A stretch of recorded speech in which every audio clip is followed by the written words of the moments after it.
प्रेरितों 19 अध्याय। इफिसुस नगर में पौलुस जब अपुल्लोस कुरिन्थुस में था तो पौलुस ऊपर के सारे प्रदेश से होकर इफिसुस में आया।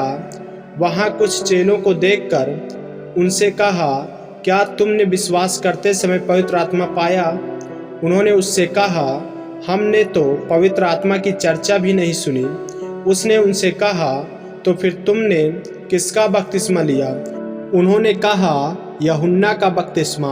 पौलुस ने कहा, यूहन्ना ने यह कहकर मन फिराव का बपतिस्मा दिया कि जो मेरे बाद आने वाला है उस पर अर्थात यीशु पर विश्वास करना। यह सुनकर उन्होंने प्रभु यीशु के नाम में बपतिस्मा लिया। जब पौलुस ने उन पर हाथ रखे तो पवित्र आत्मा उन पर उतरा और वे भिन्न भिन्न भाषा बोलने और भविष्यवाणी करने लगे। ये सब लगभग 12 पुरुष थे। वह आराधनालय में जाकर 3 महीने तक निडर होकर बोलता रहा और परमेश्वर के राज के विषय में वाद विवाद करता और समझाता रहा। परंतु जब कुछ लोगों ने कठोर होकर उसकी नहीं मानी वरन लोगों के सामने इस मार्ग को बुरा कहने लगे तो उसने उनको छोड़ दिया और चेलों को अलग कर लिया और वे प्रतिदिन तुरन्नुस की पाठशाला में वाद विवाद किया करता था। 2 वर्ष तक यही होता रहा, यहाँ तक कि आसिया के रहने वाले क्या यहूदी क्या यूनानी सब ने प्रभु का वचन सुन लिया। परमेश्वर पौलुस के हाथों से सामर्थ्य के अनोखे काम दिखाता था, यहाँ तक कि रुमाल और अंगोछे उसके देह से स्पर्श कराकर बीमारों पर डाल देते थे और उनकी बीमारियां जाती रहती थी और दुष्ट आत्माएं उनमें से निकल जाया करती थी।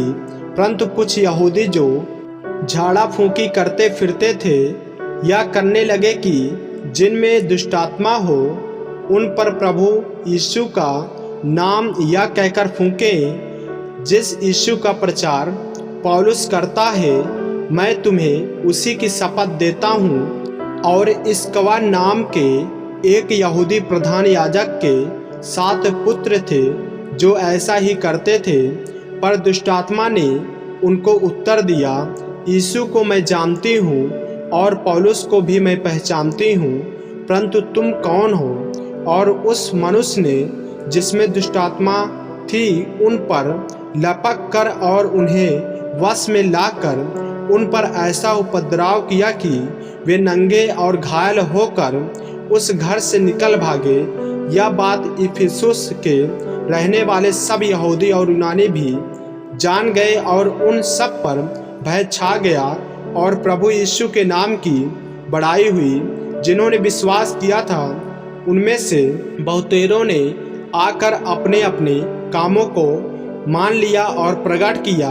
जादू करने वालों में से बहुतों ने अपनी अपनी पोथियां इकट्ठी करके सबके सामने जला दी और जब उनका दाम जोड़ा गया तो 50,000 चांदी के सिक्कों के बराबर निकला। इस प्रकार प्रभु का वचन बलपूर्वक फैलता और प्रबल होता गया। जब ये बातें हो चुकी तो पौलुस ने आत्मा में ठाना कि मकिदुनिया और अखाया से होकर यरूशलेम को जाऊं और कहा, वहां जाने के बाद मुझे रोम को भी देखना अवश्य है। इसलिए अपनी सेवा करने वालों में से तीमुथियुस और इरास्तुस को मकिदुनिया भेजकर आप कुछ दिन आसिया में रह गया। इफिसुस में उपद्रव। उस समय उस पंथ के विषय में बड़ा हुल्लड़ हुआ, क्योंकि देमेत्रियुस नाम का एक सुनार अरतिमिस के चांदी के मंदिर बनवाकर कारीगरों को बहुत काम दिलाया करता था। उसने उनको और ऐसी ही वस्तुओं के कारीगरों को इकट्ठा करके कहा, हे मनुष्यों, तुम जानते हो कि इस काम से हमें कितना धन मिलता है। तुम देखते और सुनते हो कि केवल इफिसुस ही में नहीं वरन प्राय सारे आसिया में यह कह कर इस पौलुस ने बहुत से लोगों को समझाया और भरमाया भी है कि जो हाथ की कारीगरी है वे ईश्वर नहीं। इससे अब केवल इस बात का ही डर नहीं है कि हमारे इस धंधे की प्रतिष्ठा जाती रहेगी, वरन या कि महान देवी अरतिमिस का मंदिर तुच्छ समझा जाएगा और जिसे सारा आसिया और जगत पूजता है उसका महत्व भी जाता रहेगा। वे यह सुनकर क्रोध से भर गए और चिल्ला चिल्लाकर कहने लगे, इफिसियों की अरतिमिस महान है। और सारे नगर में बड़ा कोलाहल मच गया और लोगों ने माकिदुनियावासी गायुस और आरिस्तर्खुस को, जो पौलुस के संगी यात्री थे, पकड़ लिया और एक साथ रंगशाला में दौड़ गए। जब पौलुस ने लोगों के पास भीतर जाना चाहा तो चेलों ने उसे जाने न दिया। आसिया के हकीमों में से भी उसके कई मित्रों ने उसके पास कहला भेजा और विनती की कि रंगशाला में जाकर जोखिम न उठाना। वहाँ कोई कुछ चिल्लाता था और कोई कुछ, क्योंकि सभा में बड़ी गड़बड़ी हो रही थी और बहुत से लोग तो यह जानते भी नहीं थे कि हम किस लिए इकट्ठे हुए हैं। तब उन्होंने सिकंदर को, जिसे यहूदियों ने खड़ा किया था, भीड़ में से आगे बढ़ाया। सिकंदर हाथ से संकेत करके लोगों के सामने उत्तर देना चाहता था, परंतु जब उन्होंने जान लिया कि वह यहूदी है तो सब के सब एक शब्द से कोई 2 घंटे तक चिल्लाते रहे, इफिसियों की अरतिमिस महान है। तब नगर के मंत्री ने लोगों को शांत करके कहा, हे इफिसुस के लोगों, कौन नहीं जानता कि इफिसियों का नगर महान देवी अरतिमिस के मंदिर और ज़ेउस की ओर से गिरी हुई मूर्ति का टहलुआ है।